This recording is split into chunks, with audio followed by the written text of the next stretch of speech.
Set set সম্বন্ধে তো আমাদের মোটামুটি সবারই ধারণা আছে। আসলে সাধারণ অর্থে সেট বলতে আমরা কি বুঝি বলেন তো? একটা সেট বলতে বুঝি কি কমপ্লিট সাজানো গোছানো একটা জিনিস থাকবে। যেমন ডিনার সেট। ডিনার সেটকে আমরা সেট বলে থাকি।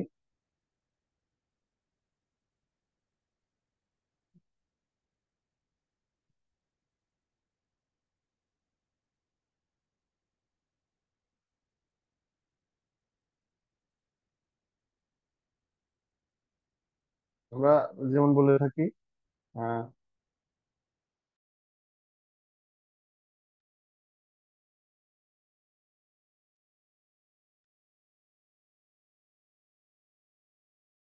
আচ্ছা, আমাকে একটু সময় দেবেন, আমার মাইক্রোফোনটা মনে হচ্ছে।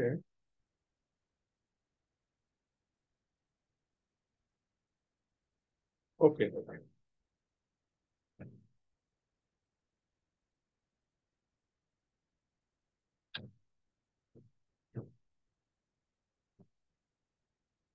আমরা বাস্তব জীবনে সেট কাকে বলে বলেন তো, কোনগুলাকে সেট বলি? যেমন বলি এক সেট কাপড় বলে থাকি,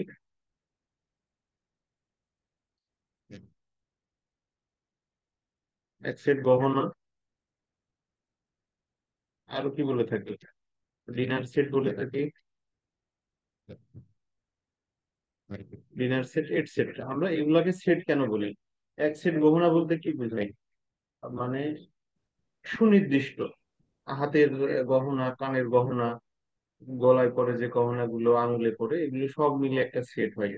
তো আমাদের ম্যাথমেটিক্স এর ক্ষেত্রে সেট বলতে আমরা ঠিক সেরকম ভাবেই বুঝাবো, যে যেগুলোকে সংজ্ঞায়িত করা যায় এবং যার একটা কমপ্লিট একটা সংঘ আছে, সেগুলাই সেট।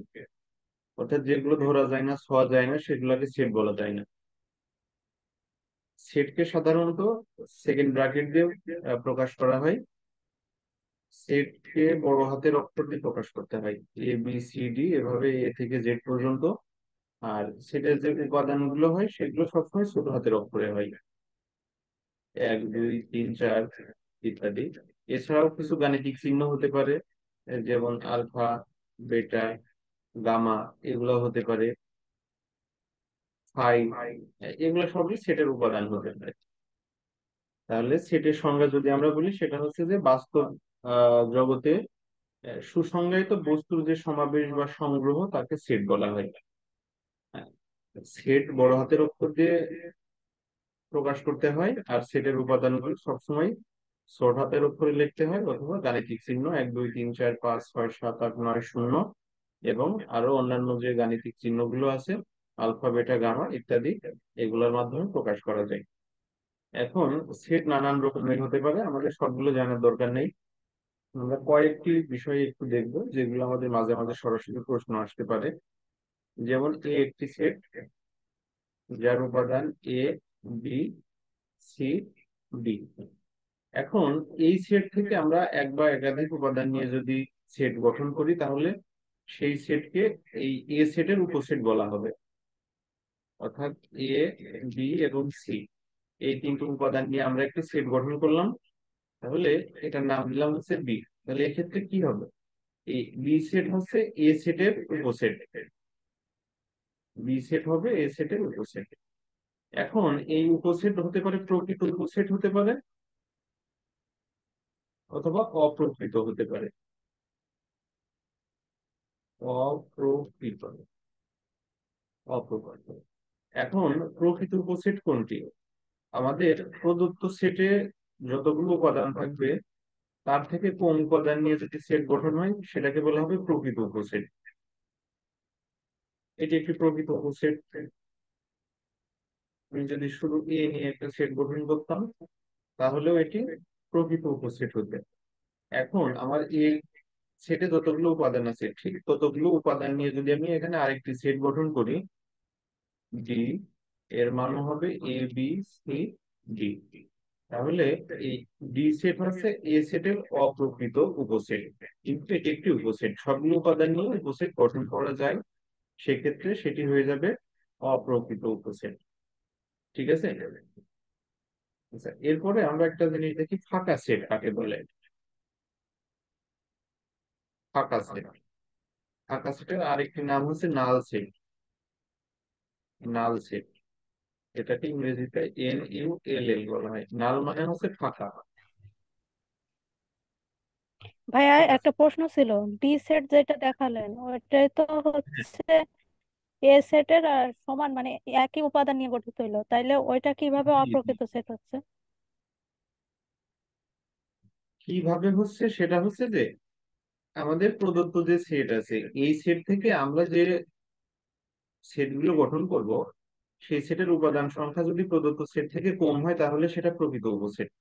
আর যদি আহ উপাদান সংখ্যা সমান হয় তাহলে সেটা অপ্রকৃত উপসেট। আর যদি বেশি হয় তাহলে ওটা হচ্ছে প্রকৃত। না, বেশি হওয়ার তো কোনো সুযোগ নেই। আমার এখানে যে সেট গুলো আছে, আমি যদি এখন এখানে এ সেটে A B C D E নিয়ে একটা সেট গঠন করি, এই সেটটার সাথে এ সেটের কোনো সম্পর্ক নেই। মানে আমি যদি এখন এখানে সি একটা সেট গঠন করি, এই সি সেটের সাথে এ সেটের সম্পর্ক নেই, কারণ এক্ষেত্রে দেখেন, আমি বলতে পারি যে এ সেট হচ্ছে সি সেটের উপসেট, কিন্তু সি সেট এ সেটের উপসেট নয়।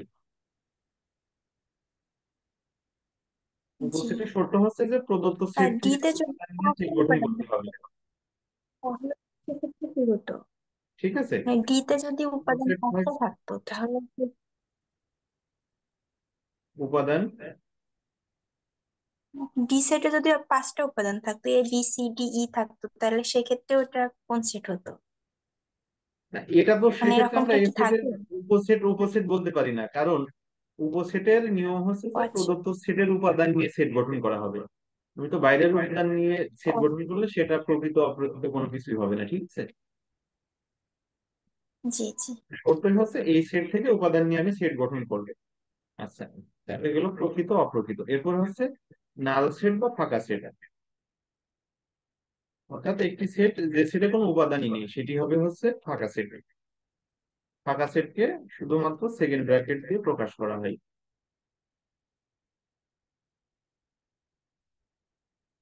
আবার শুধুমাত্র এরকম চিহ্ন দিয়ে ফাঁকা সেটকে প্রকাশ করা হয়।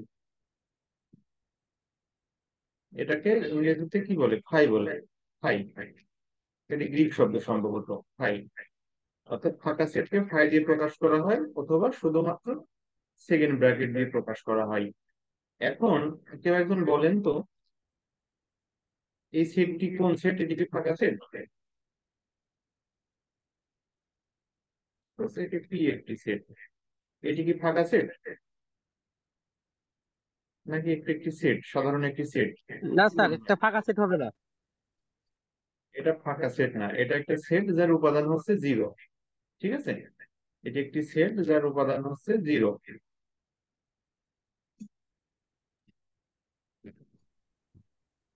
আচ্ছা, এখানে আমি কি একটা সেট লিখলাম, এই সেটটা কি হবে বলেন তো? এটিও কিন্তু ফাঁকা সেট হবে না, কারণ এটি একটি সেট যার উপাদান হচ্ছে ফাই। কিন্তু আমি যদি শুধুমাত্র কিউ সেটে শুধুমাত্র ফাই লিখতাম তাহলে এটি হয়ে যেত ফাঁকা সেট। ঠিক আছে। এই দুইটা হচ্ছে ফাঁকা সেট।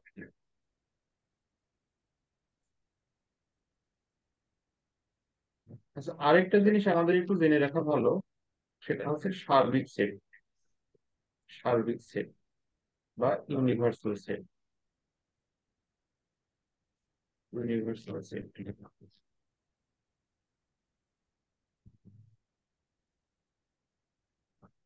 ইউনিভার্সাল সেট কাকে বলে?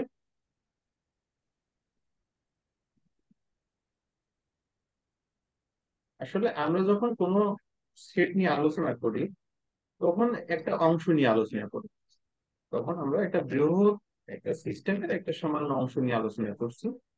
এই সমস্ত যে সিস্টেমটা, সেটাই হচ্ছে সার্বিক সেট, যেটাকে আমরা ইউ দিয়ে প্রকাশ করি।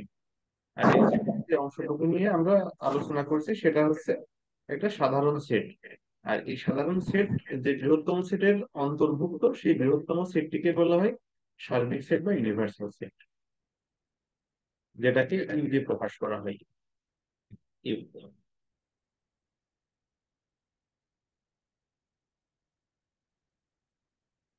আচ্ছা, আমাদের আরো কিছু তথ্য এখানে চলে আসবে, সেগুলো আমরা অঙ্ক করতে করতে মনে রাখবো। এখন একবারে থিওরি আকারে করলে সেই জিনিসগুলো আমরা সার্বিক আসলে সেটটা মনে আরেকবার রাখতে বললে পারবো না। ভালো। সরি। তো সার্বিক সেট বিষয়টা আরেকবার ক্লিয়ার করো।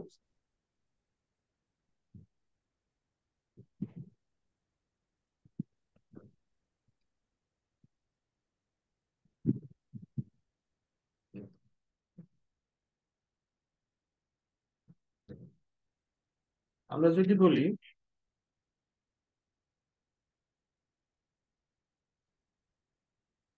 কিউ স্বাভাবিক সংখ্যার সেট,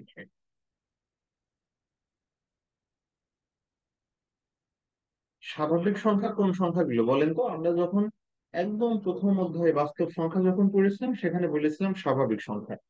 সাপোজ আমাদের এখানে বলা আছে যে কিউ স্বাভাবিক সংখ্যার সেট, তাহলে কিউ এর মান কত হবে বলেন তো?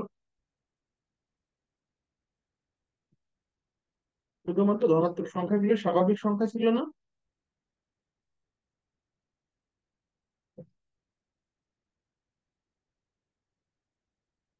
আমাদের বলা হলো যে কিউ স্বাভাবিক সংখ্যার সেট, তাহলে কিউ সেট সমান কত হবে? 1 2 3 4 5 এভাবে ইনফিনিটি পর্যন্ত, তাই না? তো আমরা এখানে এই কিউ সেটটি স্বাভাবিক সংখ্যার সেট বলে গণনা করলাম। কিন্তু এই স্বাভাবিক সংখ্যা, তারপরে জিরো, নেগেটিভ সংখ্যা, এই সংখ্যাগুলো কোন সংখ্যার মধ্যে অন্তর্ভুক্ত আছে বলেন তো? রিয়েল নাম্বারের মধ্যে না? বাস্তব সংখ্যার মধ্যে অন্তর্ভুক্ত আছে না? বাস্তব সংখ্যা, বাস্তব সংখ্যা কি ছিল? মাইনাস ইনফিনিটি থেকে জিরো থেকে প্লাস ইনফিনিটি পর্যন্ত। অর্থাৎ বাস্তব জগতে যত সংখ্যা আছে তার সবগুলোই হচ্ছে বাস্তব সংখ্যা, নেগেটিভ, জিরো এবং পজিটিভ। তাহলে আমাদের এই যে কিউ সেট, এই সেটটা কি আর সেটের অন্তর্ভুক্ত না? রিয়েল নাম্বারের অন্তর্ভুক্ত না? বাস্তব সংখ্যা, বাস্তব সংখ্যার অন্তর্ভুক্ত হচ্ছে কি? বাস্তব সংখ্যা থেকে আমরা পাচ্ছি এখানে স্বাভাবিক সংখ্যা।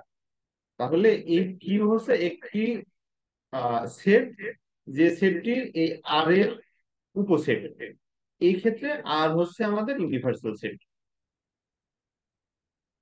ইউনিভার্সাল সেট, ইউনিভার্সাল সেট হচ্ছে আর।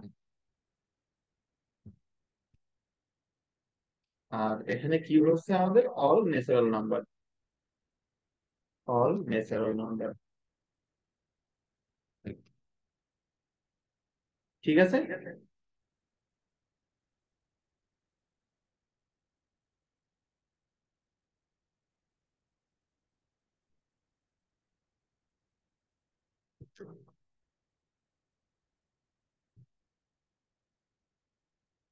আচ্ছা, এখন আমরা একটা প্রশ্ন দেখি কেমন। আমাদের একটা প্রশ্ন যদি এরকম দেয়া থাকে,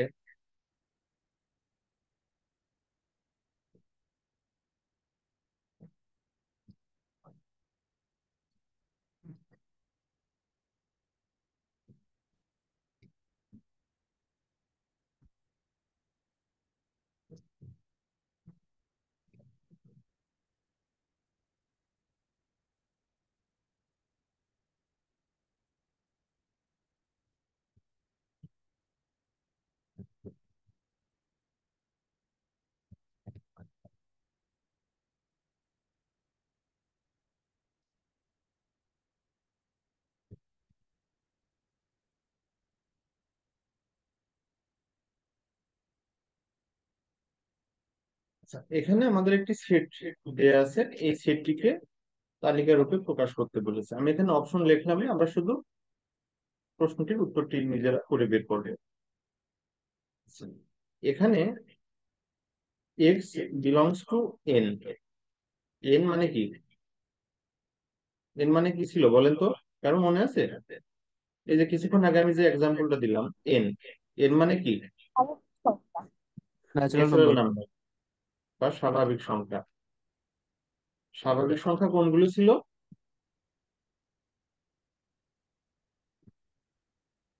এক, দুই, তিন, চার, পাঁচ, ছয়, এগুলো ছিল হচ্ছে স্বাভাবিক সংখ্যা। তার মানে এইটি দেখে আমরা বুঝতে পারছি যে এক্স এমন একটি উপাদান যে উপাদানগুলো হবে স্বাভাবিক সংখ্যার উপাদান। আর সেই স্বাভাবিক সংখ্যা কোনগুলো? এক, দুই, তিন, চার, পাঁচ, ছয়। এই চিহ্নটাকে আমরা ইংরেজিতে এভাবে বলে থাকি যে এক্স বিলংস টু এন, অর্থাৎ এন থেকে আমরা এক্স পাচ্ছি। আর এখানে বলা হয়েছে যে এই এক্স এর মান কত হবে? 42-এর গুণনীয়ক। 42-এর গুণনীয়ক, 42-এর গুণনীয়ক গুলো হবে হচ্ছে এক্স, এখানে আমাদের বলে দেওয়া আছে এটা। তাহলে এক্স বিলংস টু এন, এই চিহ্নটাকে সাজদ্যাট বলে বা জেনো বলে।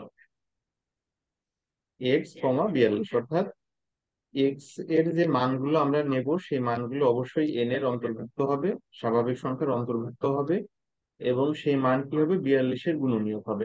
এখন 42-এর গুণনীয়ক কোনগুলো, এটা আমরা কিভাবে বের করতে পারি? মনে আছে গুণনীয়ক কিভাবে বের করতে হয়?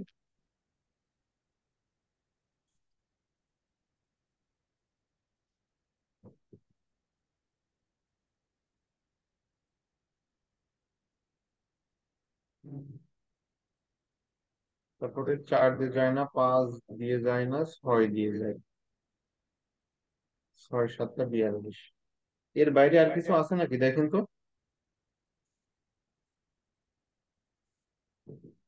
এক, না ভাই। দুই, তিন, ছয়, সাত, 14, 21 এবং 42 দিয়ে ভাগ করা যায়। গুণনীয়ক কোনগুলো? ওই সংখ্যাকে যে যে সংখ্যা দিয়ে ভাগ করা যায় সেগুলো হচ্ছে ওই সংখ্যার গুণনীয়ক।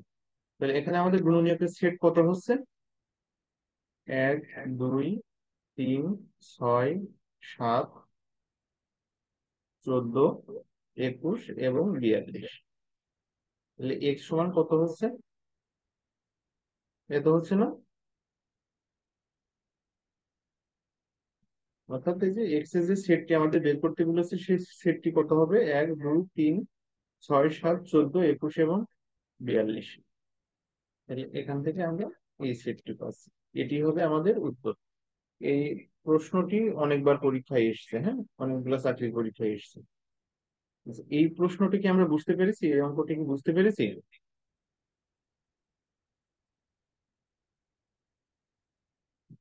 আচ্ছা, আমরা যদি বুঝতে না পারি তাহলে আমরা প্রশ্ন করি, ঠিক আছে? আমরা যদি মনের মধ্যে প্রশ্ন রেখে এই রাজ্যে গিয়ে ক্লাস করি তাহলে কোনো ফায়দা হবে না।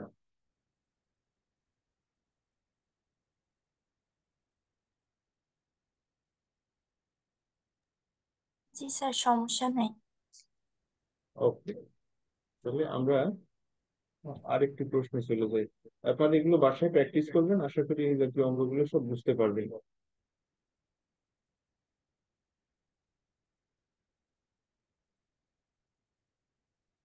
আচ্ছা, এই অঙ্কটা যদি আপনারা বুঝতে পারেন তাহলে আশা করি এটি আপনারা করতে পারবেন নিজেরা।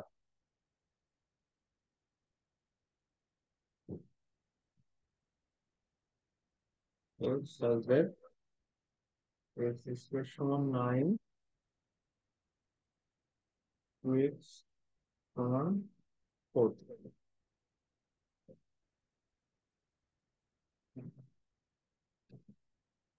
9 এর সমান হয়। আচ্ছা, এখান থেকে কি আমরা a এর মান বের করতে পারবো?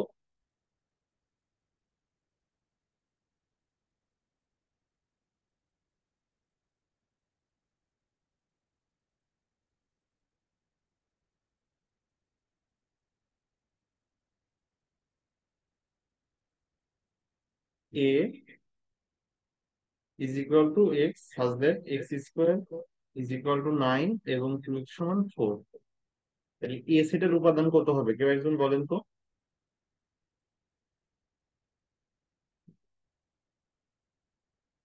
এই সেটটি দেখে আমরা বুঝতে পারছি যে a সেটের উপাদান হচ্ছে x, x হবে a সেটের উপাদান।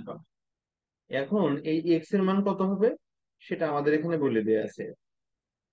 x এর মান হবে হচ্ছে x স্কয়ার সমান 9। তার মানে x সমান কত হবে? √9। √9 মানে কি? +-3, তাই না? তাহলে এর একটা মান হতে পারে +3 হতে পারে আর একটা মান -3 হতে পারে। আরেকটা মান কত হবে? আরেকটা মান হবে 2x সমান 4। তাহলে 2x সমান 4 মানে কত? x সমান 4 ভাগ 2 মানে 2। তাহলে x সমান কত হবে? 2 হবে। তাহলে এখান থেকে আমরা x এর মান কত পাচ্ছি? সরি, a এর উপাদান কত পাচ্ছি? a এর উপাদান পাচ্ছি যে এর একটা উপাদান 2 হবে, আর একটা উপাদান 3 হবে, আর একটা হবে হচ্ছে -3। এখান থেকে আমরা লিখতে পারি এর উপাদান প্রথমত 3 হবে, তারপরে -3 হবে, তারপরে 2 হবে। আচ্ছা, এটি কি আমরা বুঝতে পারলাম যে এখান থেকে জি কিভাবে স্যার। হইলো? ওকে, তাহলে আশা করি এ জাতীয় সেটা আর কোনো সমস্যা থাকবে না।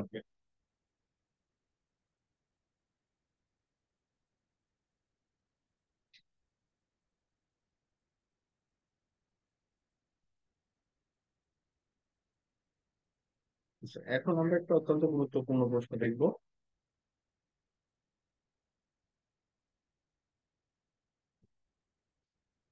ওই সমান এ, বি এবং সি একটি সেট দেয়া আছে। এই সেটের প্রশ্ন বলেছে যে সেটের উপসেট কয়টি হয়। ওখানে সরাসরি কয়টি চেয়েছে এটি আমাদের বের করতে হবে। তো এই প্রশ্নটা আমরা কে কে উত্তর পারি বলেন তো? জি এই স্যার, সেটের কয়টি উপসেট হবে? 8 উপসেট। একটি সেটের 8টি। সর্বোচ্চ উপসেট হতে পারে হচ্ছে টু দি পাওয়ার এন, এটি হচ্ছে সূত্র।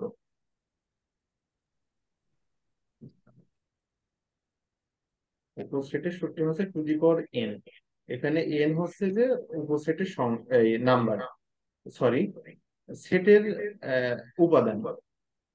এন হচ্ছে প্রদত্ত সেটটির উপাদান। তো আমাদের এই প্রদত্ত সেটে কয়টি উপাদান আছে বলেন তো? একটা, দুইটা এবং তিনটা। তাহলে to the power three. To the power three মানে কত? 8। মানে এই সেটের উপাদান কয়টি হবে? 8টি। এখন আমাদের একটি সেট যদি এমন থাকতো এ এবং বি, তাহলে এই সেটের উপাদান কয়টি, এই উপসেট কয়টি হতো বলেন তো? এ একটি সেট, এই সেটের মোট কতটি উপসেট হতে পারে? 4টি। এর উপসেট হতে পারে টু দি পাওয়ার এন, মানে 2 পাওয়ার 2 সমান 2 দুগুণ 4। যদি এখানে 4টা থাকতো সেক্ষেত্রে কয়টা হতো? টু দি পাওয়ার 4 মানে 16টি হতো। ঠিক আছে। এখন উপসেট এর কোন কোন উপাদান নিয়ে কিভাবে গঠিত হয় এটা কি আমার দেখানোর দরকার আছে? 8টি উপসেট কিভাবে হয়?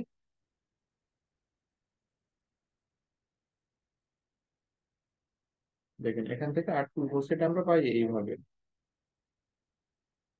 একটি উপসেট, বি একটি, সি একটি, এরপরে এ বি, এ সি,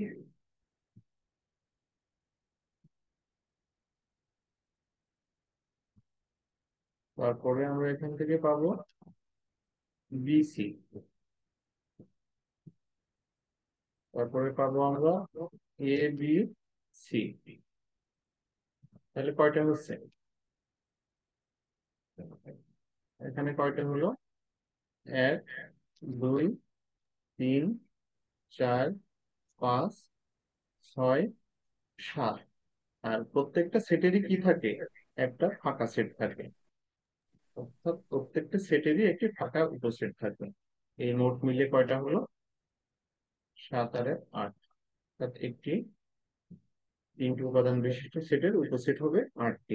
ঠিক আছে, এই অঙ্কটি কিন্তু প্রায় পরীক্ষায় আসে।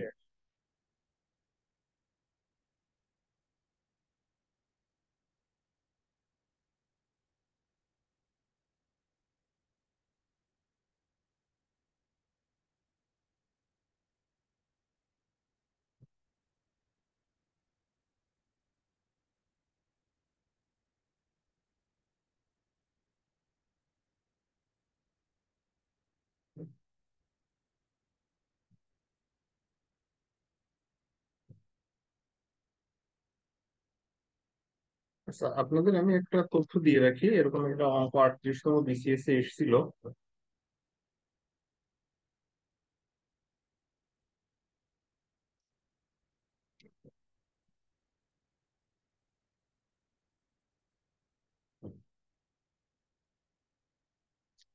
ফিবোনাক্সি সংখ্যা, এটা কি আমাদের কাছে পরিচিত এই ওয়ার্ডটি?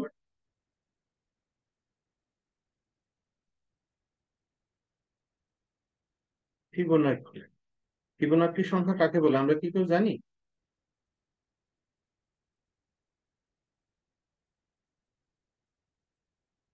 উম, না স্যার। আমাদের জানা নেই, তাই না?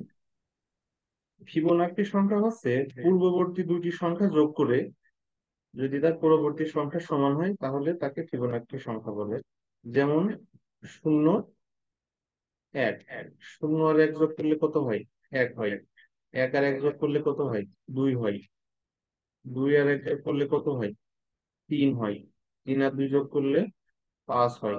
5 আর 3 যোগ করলে 8 হয়। 8 আর 5 যোগ করলে 13 হয়। 13 আর 8 যোগ করলে 21 হয়। 21 আর 13 যোগ করলে কত হয়? 34 হয়। এইগুলো সবই হচ্ছে ফিবোনাক্সি নাম্বার। ঠিক আছে, এগুলাকে বলা হয় ফিবোনাক্সি। এভাবে চলতেই থাকবে অসীম পর্যন্ত। তাহলে ফিবোনাক্সি সংখ্যা হচ্ছে যে পূর্ববর্তী দুইটি সংখ্যা যোগ করলে তার পরের সংখ্যাটি সমান হবে।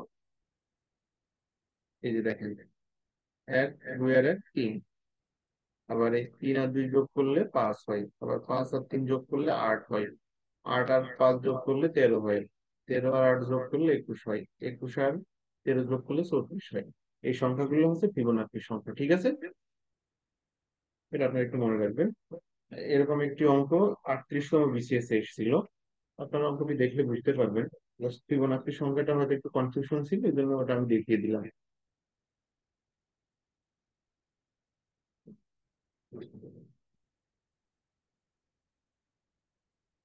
আচ্ছা, আমরা এখন একটু ব্যতিক্রম একটা অঙ্ক দেখি। এতক্ষণ যা দেখলাম সেগুলো থেকে একটু আলাদা, যে অঙ্কগুলো মাঝে মাঝে পরীক্ষায় আসবে। এরকম আমরা দুটি অঙ্ক দেখবো।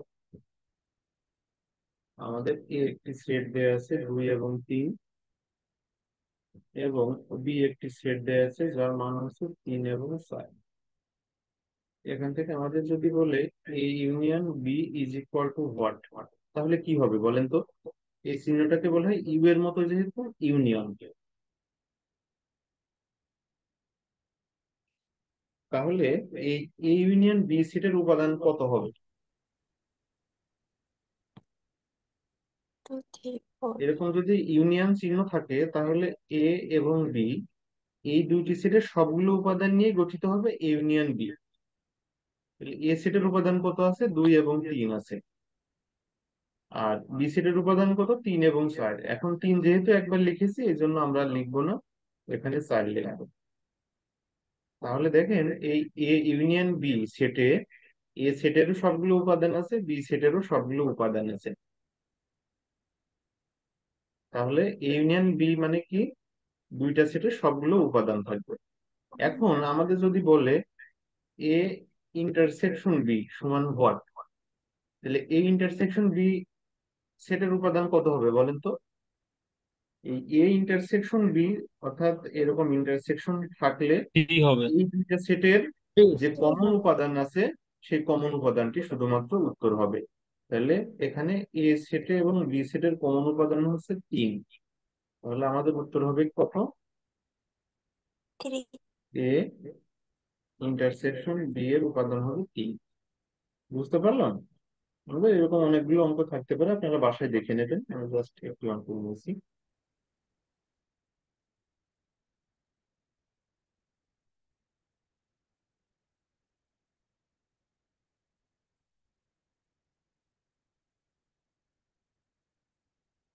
আচ্ছা, আমরা আরেকটা অঙ্ক একটু দেখি।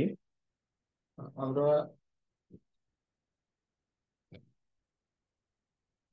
আমাদের এখানে একটা ইউনিভার্সাল সেট দেয়া আছে, 1, 2, 3, 4 এবং 5। এই সেটের মোট উপাদান হচ্ছে 1 থেকে 5 পর্যন্ত।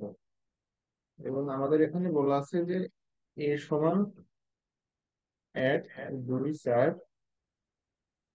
এবং আমাদের আরেকটি সেট বি দেওয়া আছে, আরেকটি সেট বি যার মান হচ্ছে 1 3 5।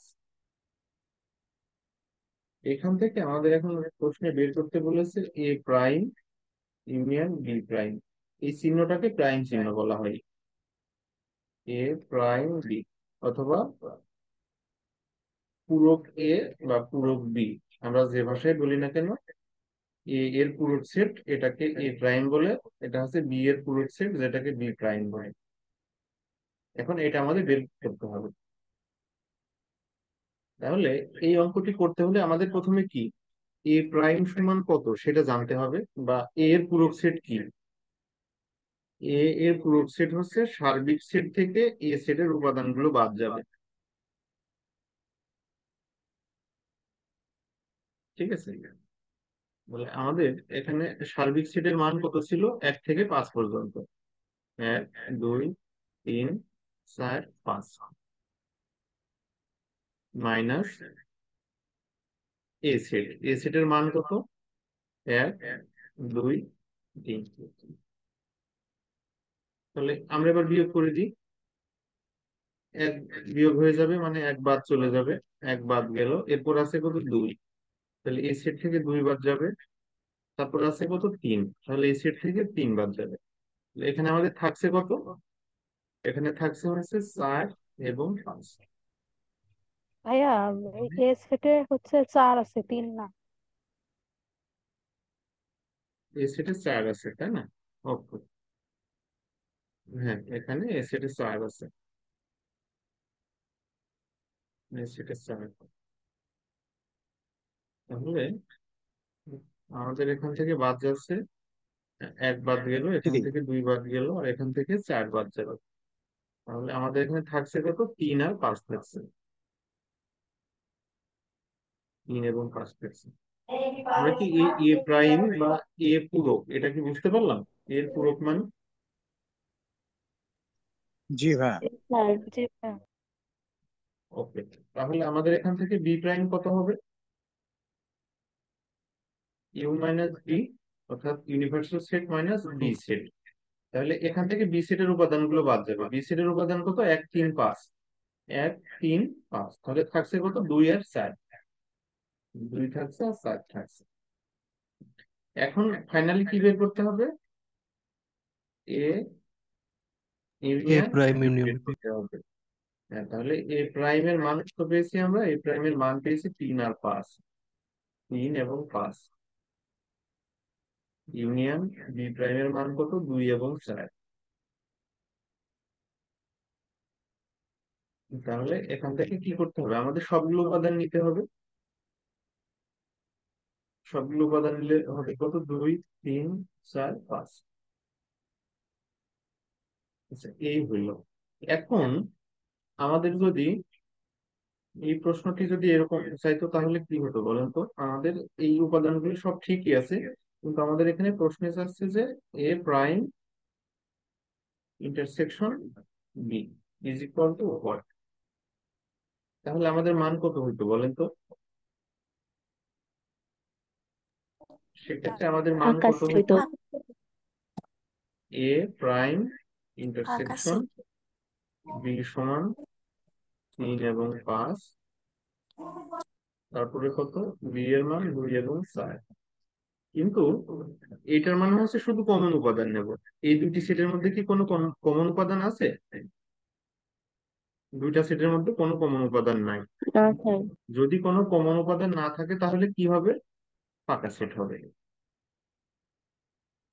ফাঁকা সেট এরকম ভাবেও লিখতে পারি, অথবা এরকম ভাবেও আমরা লিখতে পারি। আপনাদের কনফিউজ করার জন্য এমন হতে পারে, অপশনে থাকতে পারে হয়তো কোনো একটা অপশনে এরকম 1 দিয়ে দিল, আপনারা ভাবতে পারেন যেহেতু কমন নেই, তার মানে কি গসাগু নিয়ম অনুযায়ী এক কমন থাকে, তার মানে অ্যান্সার হবে 1। অ্যাকচুয়ালি এখানে এটি একটি সেট, যে সেটের উপাদান হচ্ছে কত, 1। এটি কিন্তু কোনোভাবে ফাঁকা সেট না, ঠিক আছে। আচ্ছা, আশা করি এই সেটের অঙ্কে আর কোনো সমস্যা আপনাদের হবে না। আপনারা বাসায় একটু দেখে নেবেন। সমস্যা হওয়ার কথা না। আচ্ছা, এখান থেকে আমাদের কিছু কমন প্রশ্ন আসে, লেখালেখির কিছু প্রশ্ন থাকে। আমরা এই প্রশ্নগুলো সাধারণত সূত্রের মাধ্যমে করি। আমি একটা প্রশ্ন আপনাদের একটু দেখাই।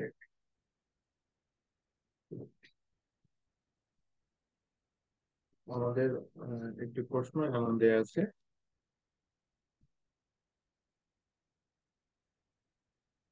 Number of A intersection B is equal to 13,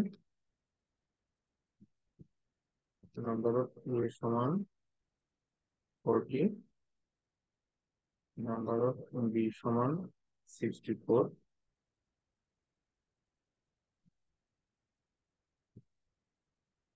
এখন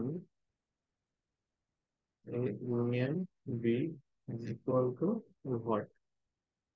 আমাদের এই এ ইউনিয়ন বি এর মান বের করতে হবে, আর এখানে এই তথ্যগুলো দেওয়া আছে। এখন এ ইউনিয়ন বি এর একটি সূত্র আছে। এ ইউনিয়ন বি এর সূত্র হচ্ছে নাম্বার অফ এ যোগ number of B minus number of A intersection B. এটি হচ্ছে সূত্র। এখন আমাদের এই তথ্যগুলোর সাথে মিল রেখে আমরা করব। আমাদের যদি এখানে এ ইন্টারসেকশন বি এর মান দেওয়া আছে, এখানে যদি এ ইউনিয়ন বি এর মান থাকতো আর এইগুলো দিয়ে থাকলে আমরা এই সূত্রে এই মানগুলো বসিয়ে সমীকরণের নিয়ম অনুযায়ী হিসাব করতাম। তো আমরা এ ইউনিয়ন বি এর মান বের করবো। আমাদের এখানে নাম্বার অফ এ এর মান কত দেয়া আছে? 40, যোগ এখানে আছে কত? 64, মাইনাস এখানে কত দেয়া আছে? এই যে এর মানটা হচ্ছে 30। তাহলে এগুলো আমরা যোগ করব, যোগ করে বিয়োগ করে যা হয় তাই। 4 6 আছে 10, 160 থেকে 13 বিয়োগ করলে কত থাকে? 91, তাই না?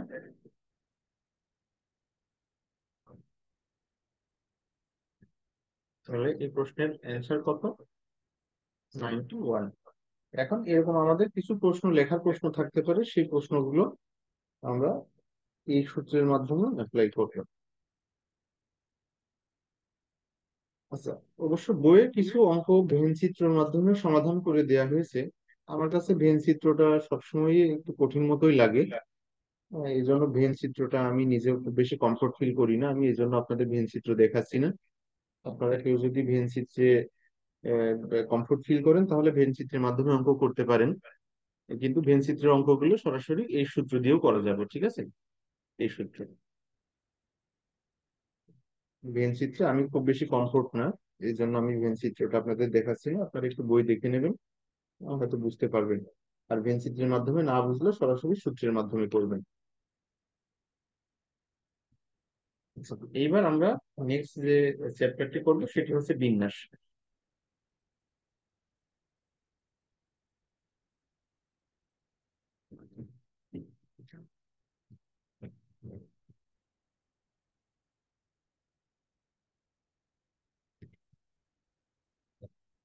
বিন্যাস, বিন্যাস মানে কি? বিন্যস্ত করা, বিন্যস্ত করা। তো একটা ফর্ম ছিল, সেখান থেকে আমি আরেকটা ফর্ম নিলাম। এখানে হয়তো দুটি সংখ্যা 2 1 এই ফর্মেটে সাজানো ছিল, এখান থেকে আমি একটু আলাদাভাবে বিন্যাস করে দিলাম, এটাকে 1 2 লিখলাম। এখানে আমরা সেট চিহ্ন না দিই, সেট দিলে আবার সেই সেটের উপাদান হয়তো আমাদের মনে হতে পারে। 2 1 আর 1 2 কি এক জিনিস? বলেন তো। সংখ্যার বিচারে আমরা 1 বলতে পারি, কিন্তু যখন সাজানোর হিসাব আসে তখন কি? 2 এখানে বাম পাশে আছে, এখানে আছে ডান পাশে, এখানে 1 ডান পাশে আছে, এখানে আছে বাম পাশে, যা কখনোই 1 নয়। কিন্তু এটিকে আমরা যদি সেট মনে করতাম তাহলে ঠিক ছিল। এই সেট এবং এই সেটের মধ্যে কোনো পার্থক্য নাই, এই দুইটা সেট পরস্পরের সমান। কারণ এর উপাদান হচ্ছে 2 1, এর উপাদানও হচ্ছে 2 1, সেটের ক্ষেত্রে ঠিক ছিল।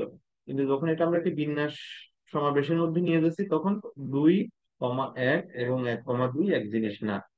অনেকটা এরকম 21 আর এটা 12। ঠিক আছে, 21 আর 12 এক জিনিস না। ওকে, এখন এখানে আমাদের একটি সূত্র আছে। বিন্যাসকে ইংরেজিতে বলা হয় পারমুটেশন। পারমুটেশন, এটির একটি সূত্র আছে, সূত্রটি আমরা একটু দেখি।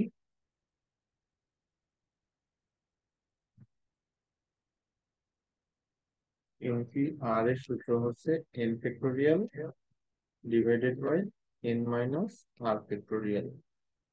এটি হচ্ছে আমাদের সূত্র।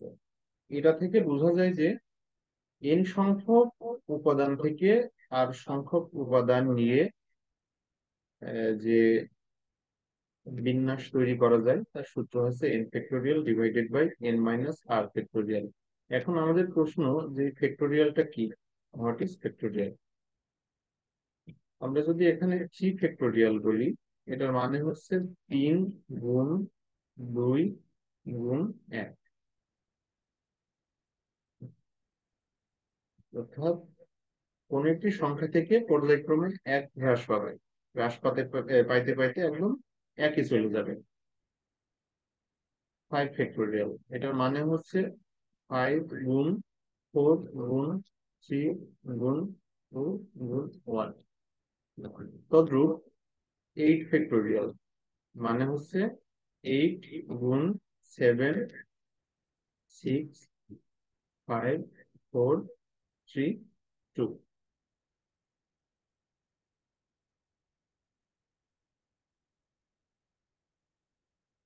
আচ্ছা, একটা জিনিস আপনাদের একটু আমি এখানে বলি, আমাদের যদি এখানে 12 ফ্যাক্টোরিয়াল থাকে, তাহলে এটাকে কি আমরা এরকম লিখতে পারি? 12 গুণ 11 গুণ 10 গুণ 9 ফ্যাক্টোরিয়াল, এখান থেকে কি এরকম লেখা যায়? জি স্যার। কারণ আমরা এখানে মোট কথা থেমে গেলাম। এখন আমরা যদি এখান থেকে আরো যাইতে চাইতাম তাহলে কি হতো? 12 11 গুণ 10 গুণ 9 গুণ 8, এভাবে আমরা ইচ্ছা করলে যে কোনো একটা বিন্দুতে থামতে পারি অথবা একদম 1 পর্যন্ত যেতে পারি। ঠিক আছে, তাহলে কোনো পরিবর্তন হয় না।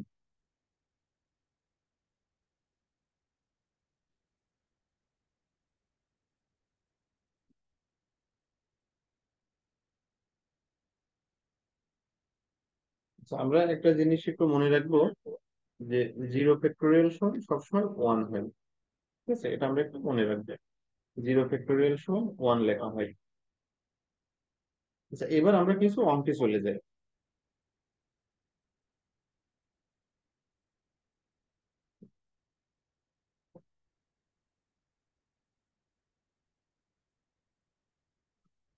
আমরা একটু অঙ্ক যদি এরকম বলি যে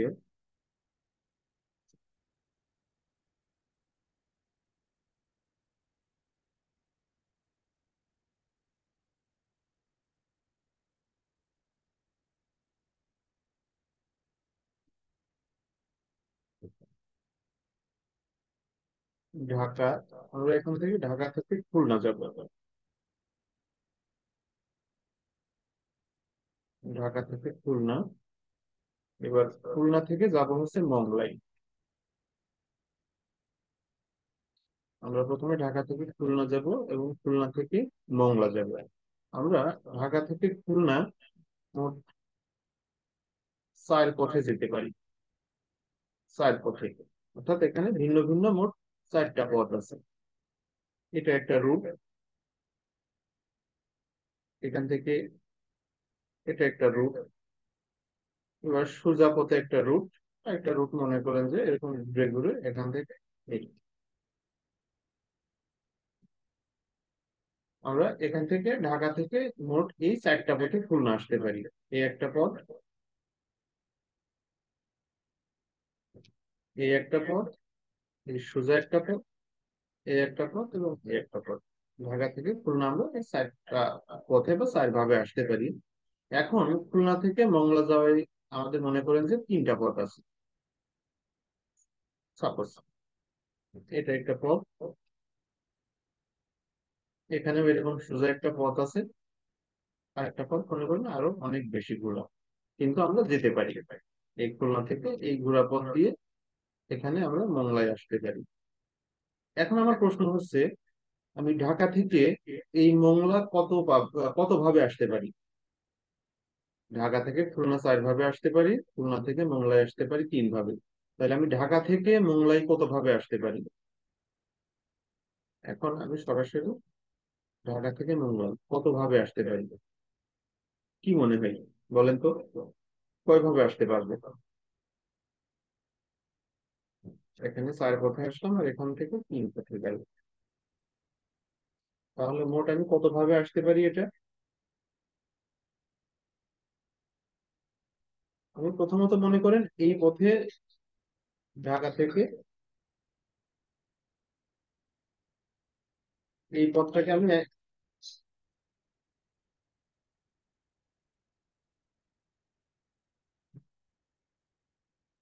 এটাকে আমি 1 নাম্বার পথ নামকরণ করলাম, এটা 2 নাম্বার পথ, এটা 3 নাম্বার পথ, আর এটা হচ্ছে 4 নাম্বার পথ। এখন আমি ঢাকা থেকে 1 নাম্বার পথে যদি খুলনা যাই, এখন খুলনা যে আমি তো এই 3টা পথের যে কোনো একটা পথ বেছে নিতে পারছি, তাই না? আমি আমার ইচ্ছা মতো যে কোনো একটি পথে এখান থেকে মোংলা যেতে পারছি। আবার আমি যদি 2 নাম্বার পথে আসি, তাও আমি 3 পথে যে কোনো এক পথে যেতে পারছি। আমি যদি 3 নাম্বার পথে আসি, তাহলে সেই একই নিয়ম, আমি যে কোনো একটি পথে মোংলা পৌঁছাতে পারবো। টোটালি আমি কত ভাবে মোংলা পৌঁছাতে পারবো ঢাকা থেকে? টোটালি আমি ঢাকা থেকে মোংলা পৌঁছাতে পারবো 4 × 3 = 12 ভাবে। আচ্ছা, এটা আমরা কে কে বুঝতে পারিনি, তো প্রশ্ন করি।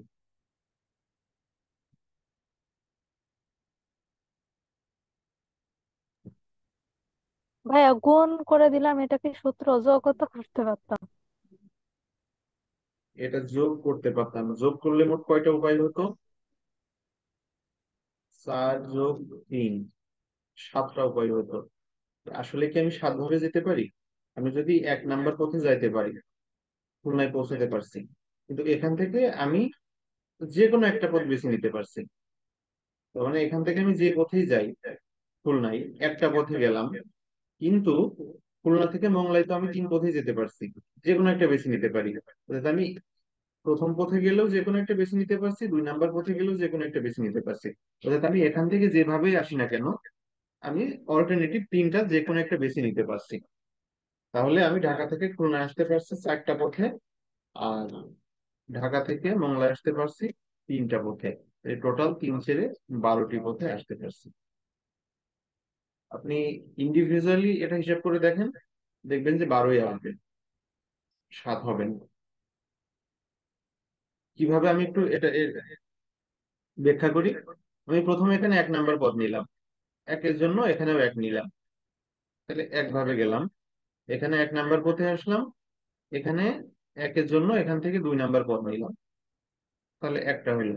এবার এখানে 1 নাম্বার পথে আসলাম, কিন্তু এখানে নিলাম 3 নাম্বার পথ, তাহলে আমার 3 উপায় হলো, 3 উপায়। এবার এবার আমি এখান থেকে 2 নাম্বার পথে খুলনায় আসলাম, তাহলে আমি এখান থেকে 3 নাম্বার পথে খুলনায় এসে 1 নাম্বার পথ নিলাম, তাহলে কয়টা হলো? একটা।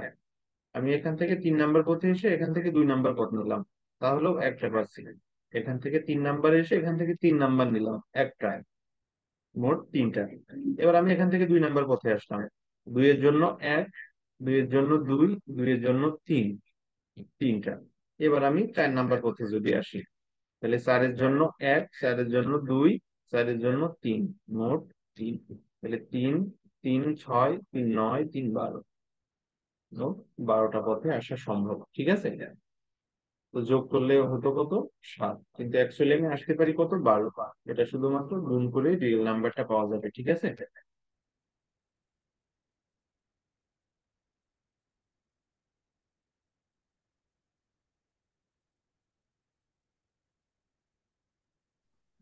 ভাই এটা তো এম্পিয়ার দিয়ে করলেও একই 12ই হয়।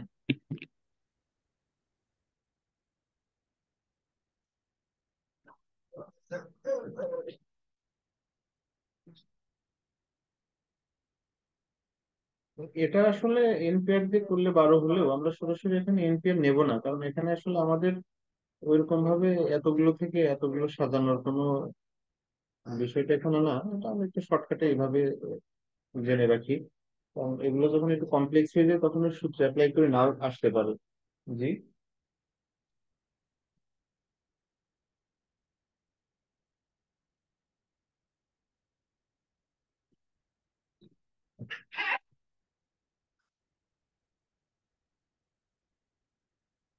মেয়ে এখন কোলে উঠতেছে, কান্নাকাটি করছে।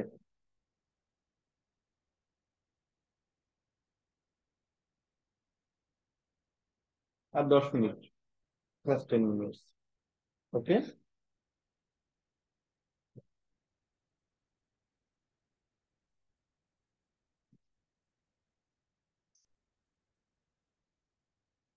আচ্ছা, এবার আমরা আরেকটু অঙ্ক দেখি। যেমন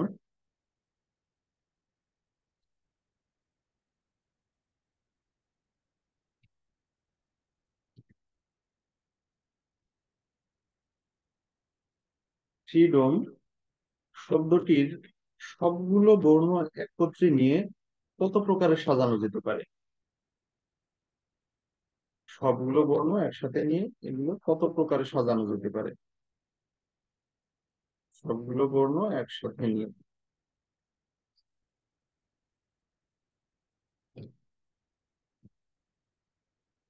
একসাথে নিয়ে কত ভাবে এটি সাজানো যেতে পারে? এই ক্ষেত্রে এই ধরনের অঙ্কগুলো থাকলে সেটা করার নিয়ম হচ্ছে যে সবগুলো বর্ণ, এখানে যতগুলো বর্ণ আছে তত ফ্যাক্টোরিয়াল লিখতে হবে। এখানে আমাদের বর্ণ আছে কয়টি? 1 2 3 4 5 6 7। টোটাল এখানে আমাদের 7টি বর্ণ আছে। তাহলে আমরা লিখলাম হচ্ছে 7 ফ্যাক্টোরিয়াল ডিভাইডেড বাই, এবার এখানে দেখবো যে আমাদের কতগুলো লেটার এখানে রিপিট হয়েছে। যতগুলো দিয়ে রিপিট হবে ততগুলো দিয়ে এখানে ভাগ করতে হবে। এখানে আমাদের রিপিট হয়েছে, দেখেন শুধুমাত্র ই রিপিট হয়েছে, 2বার এসছে ই। তাহলে এখানে আমরা এই 2 ফ্যাক্টোরিয়াল দিয়ে ভাগ করবো। 2 ফ্যাক্টরিয়াল। তাহলে আমাদের টোটাল রেজাল্ট কত আসবে? 7 × 6 × 5 × 4 × 2। 1 না রাখা সমান কথা, 2 ফ্যাক্টোরিয়াল মানে 2 × 1 মানে 2। 2 কেটে যায়, তাহলে এখানে যা থাকে এই সংখ্যাগুলো গুণ করলে যা হবে সেটি আমাদের অ্যান্সার। তবে আমাদের উত্তরে সরাসরি এরকমটাই লিখেছে। আমাদের যে অপশন গুলো ছিল সেখানে 7 ফ্যাক্টোরিয়াল ডিভাইডেড বাই 2 ফ্যাক্টোরিয়াল। আচ্ছা, এরকম আমরা আরেকটি প্রশ্ন দেখি। আপনারা পরীক্ষায় এই প্রশ্নগুলো মূলত বেশি পাবেন, ঠিক আছে? এরকম ভিন্ন ভিন্ন বর্ণ ফ্যাক্টোরিয়ালের দেওয়া বিষয়টা থাকবে। আবার আচ্ছা, আমরা আরেকটা দেখি, আরেকটা দেখলে পরে আরো ক্লিয়ার হয়ে যাব। আমরা এখানে আরেকটি শব্দ লিখি। এখানে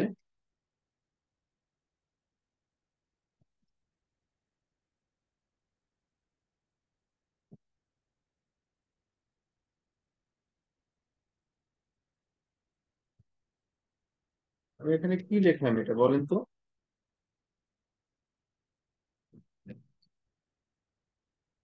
মিসিসিপি, এটি একটি মিসিসিপি। নদীর নাম। হ্যাঁ, মিসিসিপি এটি একটি নদীর নাম।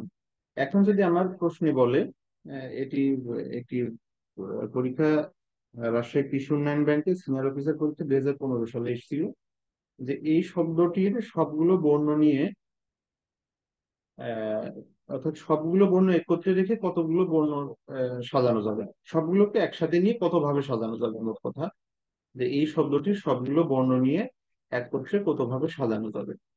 তাহলে সেক্ষেত্রে আমাদের সূত্রটা কি? প্রথমে এখানে যতগুলো বর্ণ আছে তত ফ্যাক্টোরিয়াল লিখতে দেবো। 1 2 3 4 5 6 7 8 9 10 11। টোটাল আছে কতটি? 11টি। তাহলে এখানে 11 ফ্যাক্টোরিয়াল লিখে দিলাম। এরপরে আমাদের যে যে অক্ষরগুলো রিপিট হয়েছে তত ফ্যাক্টোরিয়াল দিয়ে ভাগ করব। আচ্ছা, আমাদের এম রিপিট হয়নি, এম একটি আছে। আই রিপিট হয়েছে, আই কতগুলো আছে দেখেন তো? 1টা, 2টা, 3টা, 4টা।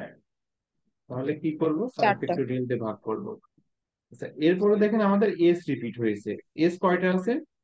1টা, 2টা, 3টা, 4বার। 4টা। ভাগ 4 ফ্যাক্টোরিয়াল। এরপরে দেখেন আবার পি রিপিট হয়েছে, পি কয়বার আছে? দুইবার। দুইবার। Two factorial. তাহলে এটি আমরা যদি সংখ্যায় প্রকাশ করি তাহলে আমরা কেমন কি লিখতে পারি এখানে? 11 গুণন 10 গুণ 9 গুণ 8 গুণ 7 গুণ 6 গুণ 5 গুণ 4 ফ্যাক্টোরিয়াল, তাই না? আর আমাদের এখানে আছে কত? 4 ফ্যাক্টোরিয়াল, 4 ফ্যাক্টোরিয়াল, 2 ফ্যাক্টোরিয়াল। তো এই 4 ফ্যাক্টোরিয়াল 4 ফ্যাক্টোরিয়াল এখান থেকে তুলে দিলাম। এখানে আমাদের 4 মানে কত? 4 মানে হচ্ছে 4 গুণন 3 গুণন 2, আর 2 ফ্যাক্টোরিয়াল মানে হচ্ছে 2। তাহলে এখান থেকে আমরা তুলে দেব, যেমন 3 দুগুণ 6, এখান থেকে 6 বাদ দিলাম, এখানে আছে 2, 4 দুগুণ 8, তাহলে এখান থেকে 8 বাদ দিয়ে দিলাম। তাহলে আমাদের এখানে যা থাকে 11 গুণ 10 গুণ 9 গুণ 7 গুণ 5, এগুলো গুণ করলে যা হবে সেটি আমাদের অ্যান্সার। এগুলো গুণ করলে হবে হচ্ছে 34,650। 34,650, এটি আমাদের রিকোয়ার্ড আনসার। ঠিক আছে, এরকম প্রশ্নগুলো পরীক্ষায় খুব আসে, আপনারা এগুলো প্র্যাকটিস করবেন। আমি জাস্ট এটির আরেকটি অঙ্ক দেখাই। এই অঙ্কগুলো পরীক্ষায় সাধারণত এই অঙ্কগুলোই বেশি আসবে।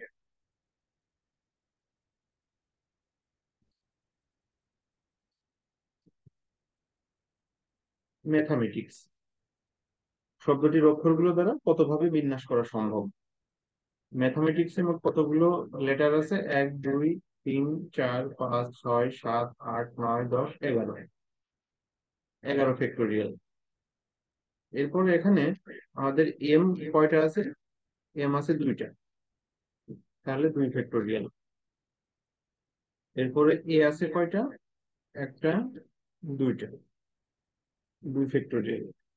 এরপরে টি আছে কয়টা? 2টা। বাদ বাকি দেখেন আর কোনোটা রিপিট নাই। তাহলে এটি আমাদের অ্যান্সার। 11 ফ্যাক্টোরিয়াল ডিভাইডেড বাই 2 দুগুণ 6 4 দুগুণ 8, এটি গুণ করলে যা হবে সেটি আমাদের অ্যান্সার হবে। ঠিক আছে, এটি 38তম বিসিএস এর একটি লিখিত অঙ্ক ছিল আর কি। 38তম বিসিএস এর রিটেন ম্যাথ।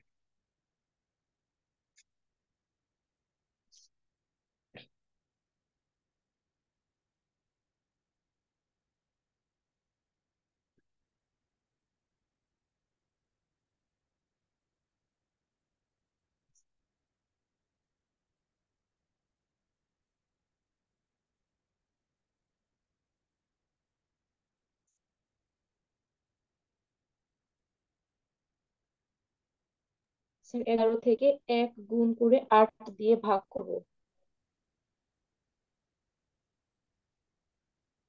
আচ্ছা, আমরা আর একটি অঙ্ক এখান থেকে দেখতে পারি।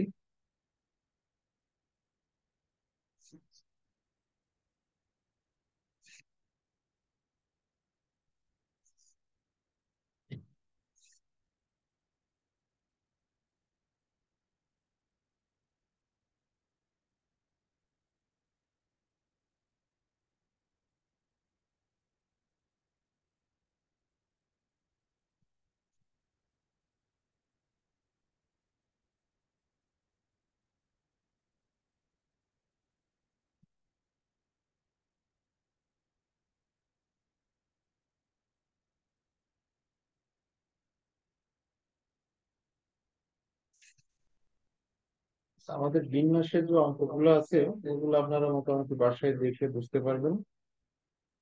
আহ, আমি এখন একটা জিনিস আপনাদের একটু দেখাই।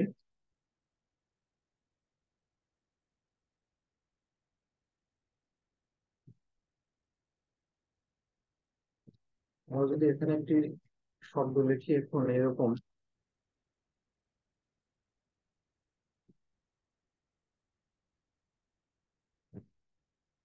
Calculus, CALCULUS, calculus. ভালো বোঝা যাচ্ছে না তাই না?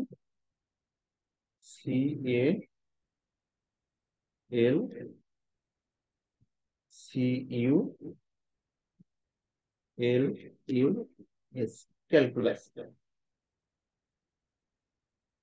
এই আহ, শব্দটির বর্ণগুলো সবগুলো একত্রে নিয়ে কত প্রকারে সাজানো যায় যেন প্রথমে এবং শেষে ইউ থাকে। দেখেন এখানে আমাদের একটা কন্ডিশন দেওয়া আছে, আমরা আগে যে অঙ্কগুলো করছিলাম কোনোটাতেই কন্ডিশন ছিল না, শুধুমাত্র সাজাতে বলছিল, কিন্তু এখানে একটি কন্ডিশন বলে দিল যে এই ক্যালকুলাস এই শব্দটির বর্ণগুলো কতভাবে সাজানো যায়, কিন্তু শর্ত হচ্ছে প্রথমে এবং শেষে ইউ থাকবে। তাহলে আমরা কিভাবে সাজাতে পারি দেখেন, এখন আমাদের প্রথমে এবং শেষে যদি আমরা ইউ রাখি, আমাদের এখানে টোটাল শব্দ আছে কতটি? 1 2 3 4 5 6 7 8, কিন্তু প্রথমে এবং শেষে আমাদের ইউ বরাদ্দ, তাহলে মাঝখানে কয়টা বর্ণ থাকছে? সি, এ, এল, সি, এল, এস, এই ছয়টি না? এই ছয়টি বর্ণ থাকছে, এই ছয়টি। তাহলে আমার এই দুইটা তো ফিক্সড থাকছে, তাই না? এই দুইটা যদি ফিক্সড থাকে তাহলে সাজানোর মধ্যে কি এই দুইটা আমার ধরার কোনো প্রয়োজন আছে?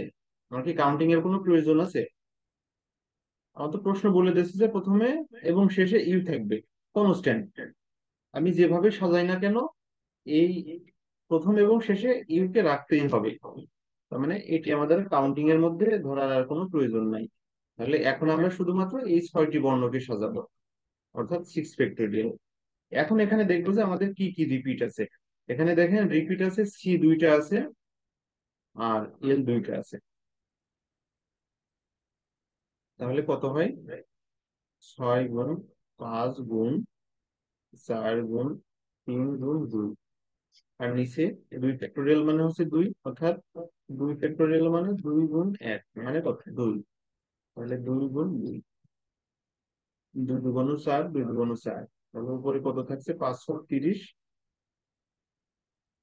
গুণ 3 দুগুণ 6, তাহলে 318, 180 টোটাল।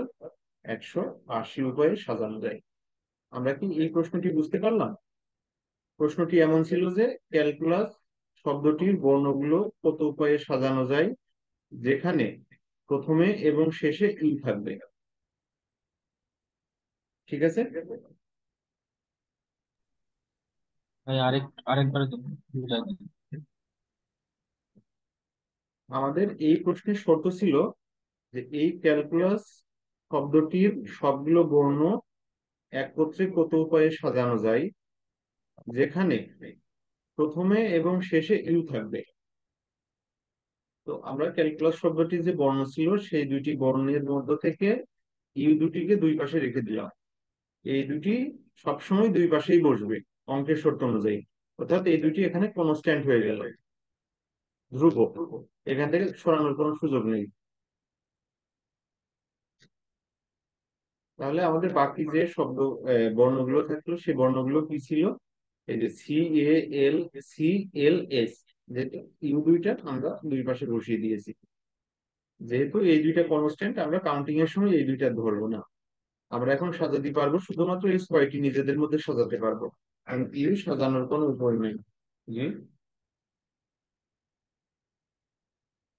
আচ্ছা, এখন আপনাদের মনে প্রশ্ন জাগতে পারে যে ভাই আমি এই ইউটা যখন এখানে রেখেছিলাম তখন আমি এটাকে ডান পাশে রাখবো আর এটাকে বাম পাশে রাখবো, কিন্তু সাজাতেও তো পারছি। তাহলে সেক্ষেত্রে কি হইতো? এই দুইটা বর্ণ নিজেদের মধ্যে 2 ফ্যাক্টোরিয়াল ডিভাইডেড বাই 2 ফ্যাক্টোরিয়াল উপায়ে সাজানো হইতো, মানে কি 1, আলটিমেটলি একই হইতো। এই জন্য এটা আমরা কাউন্টিং এর বাইরে রেখে দিলাম। এখন এই ছয়টাকে আমরা, ছয়টা যে বর্ণ আছে 6 ফ্যাক্টোরিয়াল উপায়ে সাজাতে পারবো। আর এখানে আমাদের এল এবং সি রিপিট আছে, এটা দুইটা করে, এই জন্য এই দুইটা দিয়ে ভাগ করে দেবো। ঠিক আছে? আশা করি বিন্যাস আর কোনো সমস্যা হবে না। এরপরে যেটা আসছে সেটা হচ্ছে কম্বিনেশন। কম্বিনেশনের সূত্র বিন্যাসের সূত্র থেকে একটু আলাদা। বিন্যাসের ক্ষেত্রে, কম্বিনেশনের ক্ষেত্রে সূত্র হয়ে যাচ্ছে এন সি আর। আগের বার ছিল পি, পি মানে পারমুটেশন, আর এখানে কম্বিনেশনের জন্য সি, এন সি আর, অর্থাৎ এন সংখ্যক উপাদান থেকে আর সংখ্যক উপাদান নিয়ে নিজেদের মধ্যে সাজানো যায় n factorial divided by r factorial n minus r factorial উপায়ে। n সংখ্যক উপাদান থেকে প্রত্যেকবার r সংখ্যক জিনিস নিয়ে নিজেদের মধ্যে সেটা যদি সাজাই, তাহলে সেই সাজানোর সংখ্যাটি হবে n ফ্যাক্টোরিয়াল ডিভাইডেড বাই এই যে এই r ফ্যাক্টোরিয়াল ইনটু, এবার n মাইনাস r থেকে যা বাদ দেবো তার ফ্যাক্টোরিয়াল হবে।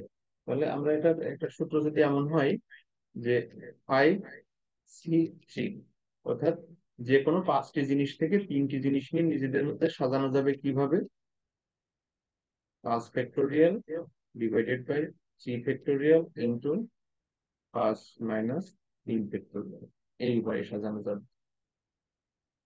5 ফ্যাক্টোরিয়াল 3 ফ্যাক্টোরিয়াল 2 ফ্যাক্টোরিয়াল, এই এটি হচ্ছে আমাদের সূত্র।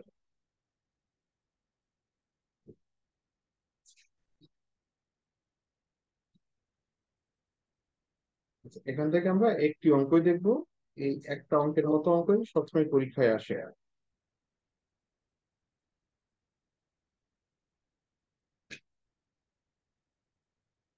যেমন 41তম বিসিএস পিলির একটি প্রশ্ন আমরা নিই।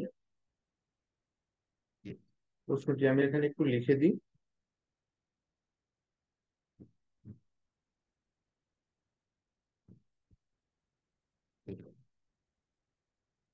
পাঁচজন পুরুষ ও 4জন মহিলা,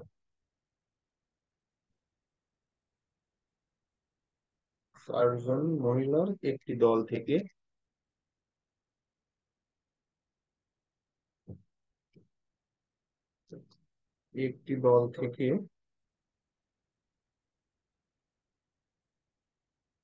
একজন পুরুষ ও 2জন মহিলা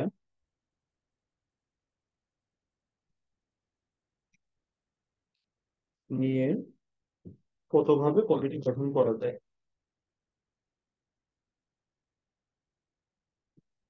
কতভাবে কমিটি গঠন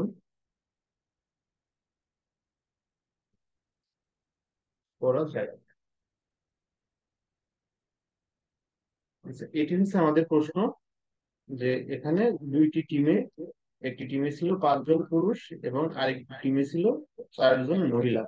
এখন এখান থেকে আমরা কিছু সদস্য নিয়ে একটি দল থেকে নেব হচ্ছে একজন পুরুষ, অর্থাৎ এই 5জনের দল থেকে একজন পুরুষ নেব এবং এই 4জন মহিলার দল থেকে 2জন মহিলা নেব। এটা নিয়ে একটি টিম কতভাবে গঠন করা যায়, এটি হচ্ছে আমাদের এখন বের করতে হবে। আচ্ছা, তাহলে আমরা 5জন পুরুষ থেকে একজন পুরুষ কতভাবে নিতে পারি বলেন তো? 5c1, 5c1 মানে হচ্ছে 5, 5 ভাবে নিতে পারি। আর এই 4জন মহিলা থেকে 2জন মহিলা কতভাবে নিতে পারি আমরা? 4c2 উপায়ে নিতে পারি 4জন থেকে 2জন। তাহলে 4c2 মানে কত? 4 ফ্যাক্টোরিয়াল ডিভাইডেড বাই 2 ফ্যাক্টোরিয়াল, তারপরে 4 মাইনাস 2 ফ্যাক্টোরিয়াল। তার মানে কত থাকে? উপরে 4 ফ্যাক্টোরিয়াল, নিচে 2 factorial into 2 factorial. 2 factorial into 2 factorial মানে কত? এখানে 4, 2 দুগুণ 4, আর উপরে কত? 4 গুণ 3 গুণ 2, 4 4 কেটে গেল, থাকছে কত? 3 দুগুণ 6। তাহলে টোটাল কতভাবে আমরা এই দলটি গঠন করতে পারবো? 5 গুণন 6 সমান 5 × 30। 30 উপায়ে আমরা এই দলটি গঠন করতে পারবো।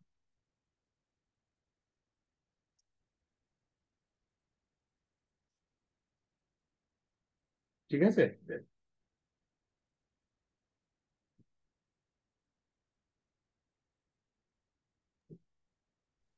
ভাইয়া 5-এর সঙ্গে গুণ করলাম কেন? 5-এর সঙ্গে গুণ করতে হবে, এটা সূত্র অনুযায়ী নিয়ম। এখন কেন গুণ করলাম এটা আপনি যদি একটু প্র্যাকটিক্যালি চিন্তা করেন, তাহলে কি দেখেন যে আমরা এই 5জন থেকে একজন তো যে কোনো একজনই নিতে পারি। 1 2 3 4 5, এই 5জন থেকে তো আমরা যে কোনো একজনকে নিতে পারতাম, তাই না? আমরা এখান থেকে যে কোনো একজনকে যদি নিই, এই 6 জন থেকে তো যে কোনো একজনকে নিতে 2জনকে নিতে পারতাম। ওই আগের বার আমরা একটা পথের একটা হিসাব করেছিলাম, মনে আছে? যে প্রথমে ঢাকা থেকে আমরা খুলনা যাচ্ছিলাম 4 ভাবে, এবার খুলনা থেকে মোংলা যাচ্ছিলাম 3 ভাবে। ঢাকা, ঢাকা থেকে খুলনা, খুলনা থেকে মোংলা, আর প্রত্যেকবার আলাদা আলাদা করে নিয়ে এইভাবে গুণ করে আলটিমেটলি রেজাল্টটা আসবে, ঠিক আছে? এ ধরনের অঙ্ক সব ক্ষেত্রে আমরা গুণ করবো।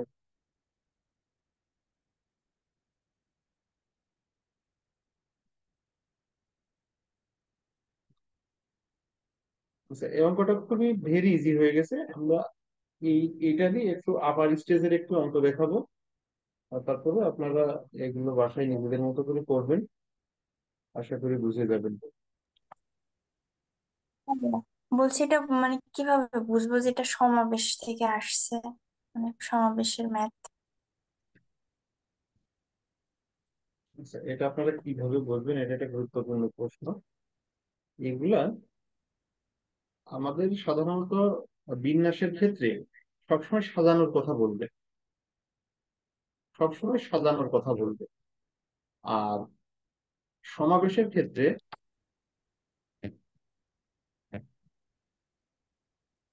সমাবেশের ক্ষেত্রে কোনো একটা টিম থেকে বা কোনো কিছু থেকে নির্বাচনের কথা বলবে, নির্বাচন করার কথা বলবে। যে এখান থেকে 5জনকে নিয়ে বা এখান থেকে আর 2জনকে নিয়ে কত উপায়ে এই দলটি গঠন করা যায়, বা কত উপায়ে এটি সিলেকশন করা যাবে, এই এই ধরনের কথাগুলো আসবে। আপনারা দুইটি সেক্টরের অঙ্কগুলো একটু দেখেন, আস্তে আস্তে নিজেরাই বুঝতে পারবেন যে এখানে বেসিক ডিফারেন্সটা কোথায় থাকে। আপনারা এই প্র্যাকটিস গুলো না দেখলে কিন্তু হঠাৎ করে দেখে এগুলো মনে রাখতে পারবেন না। হ্যাঁ, একটু প্র্যাকটিস করবেন। এখানে সাধারণত সমাবেশের ক্ষেত্রে 2টা বা 3টা টিম থাকবে, বা এরকম বলতে পারে যে এই পাত্রে এতগুলো মার্বেল আছে, এই পাত্রে এতগুলো মার্বেল আছে, আমরা এখান থেকে কত উপায়ে এটা নির্বাচন করতে পারি। এখানে বেশিরভাগ ক্ষেত্রে নির্বাচন করবো। আপনারা জাস্ট দুইটি কথা একটু মনে রাখবেন, যে এই ক্ষেত্রে হচ্ছে সাজানোর কথা বলবে, আর এই ক্ষেত্রে নির্বাচন করার কথা বলবে। নির্বাচন, সিলেকশন, সিলেকশন, আর এটা হচ্ছে রিঅ্যারেঞ্জ। সাজানোর কথা বলে ঠিক আছে, রিঅ্যারেঞ্জ আর সিলেকশন।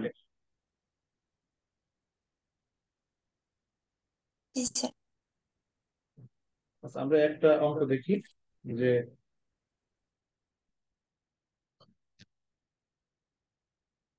7জন পুরুষ ও 6জন মহিলা হতে, 6জন মহিলা হতে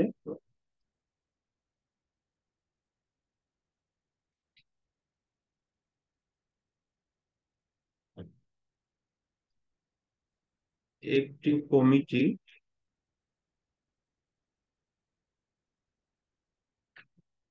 5 সদস্য বিশিষ্ট, 5 সদস্য, 5 সদস্য বিশিষ্ট একটি কমিটি কতভাবে গঠন করা যায়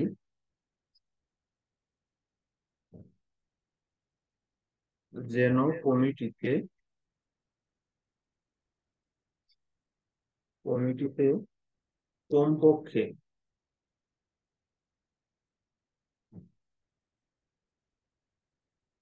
3জন পুরুষ থাকে।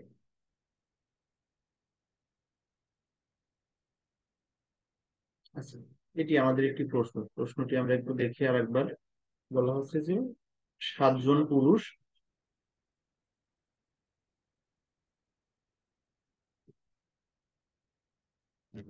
দেখেন আমাদের এখানে বলা হয়েছে যে 7জন পুরুষ ও 6জন মহিলা হতে 5 সদস্য বিশিষ্ট একটি কমিটি গঠন করতে হবে, এবং এই কমিটি কতভাবে গঠন করা যায় যেন কমিটিতে কমপক্ষে 3জন পুরুষ থাকে। আচ্ছা, কমপক্ষে 3জন পুরুষ থাকে, এই কথাটিতে আমরা কি বুঝি বলেন তো? কমপক্ষে 3জন পুরুষ মানে 3জন পুরুষ থাকতেই হবে, কিন্তু বেশিও থাকতে পারে। তার মানে 1 নম্বর শর্ত অনুযায়ী আমাদের প্রথমে যদি পুরুষ 3 জন নিই, তাহলে সে 3 জন পুরুষকে কতভাবে সিলেকশন করতে পারবো?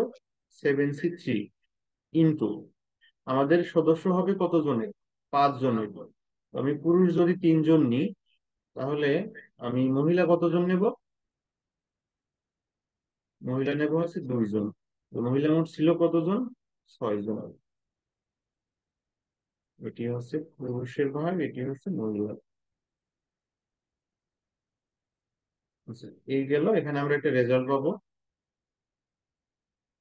আচ্ছা, দ্বিতীয় ক্ষেত্রে আমাদের বলেছে যে কমপক্ষে 3 জন থাকতে পারে। মানে 3 জনের যদি বেশি থাকে, যদি 4 জন পুরুষ হয়, তার মানে আমি 7 জন থেকে 4 জন পুরুষকে 7C4 উপায়ে গঠন করতে পারছি। তাহলে আমি মহিলা নেব কতজন বলেন তো? কে বলতে একজন। পারবে? 1 জন, কারণ আমার এখানে মোট সদস্য হবে 5 জন। সদস্য যেহেতু 5 জন হবে, সেহেতু 4 জন নিয়ে নিছি, আর নিতে পারবো সর্বোচ্চ 1 জন এখান থেকে। তাহলে এখান থেকে আমরা একটা রেজাল্ট পাবো। এবার 3 নাম্বার শর্তে আমি যদি 5 জনই এখান থেকে নিয়ে নিই, 7C5, 5 জনই পুরুষ নিলাম, তাহলে এই মহিলাদের থেকে কতজন নেব বলেন তো?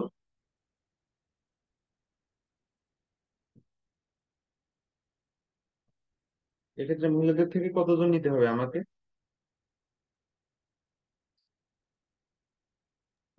কেউ বলতে পারবেন? 1 জনও না। 1 জনও নেব না, 0। মহিলা তো কেউ। ঠিক আছে, এখন এই তিনটা যে রেজাল্ট আসবে, এই রেজাল্ট গুলো যোগ করলে যা হবে সেটি আমাদের রিকোয়ার্ড আনসার। ঠিক আছে।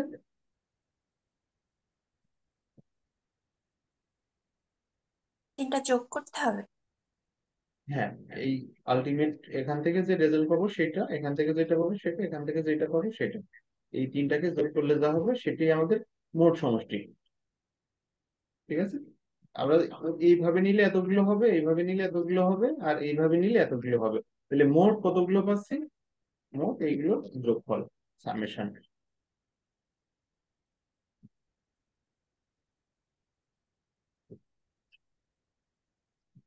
ঠিক আছে।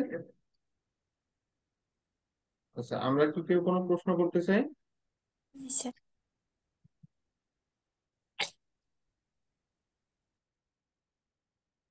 আচ্ছা, কারো কোনো প্রশ্ন আছে?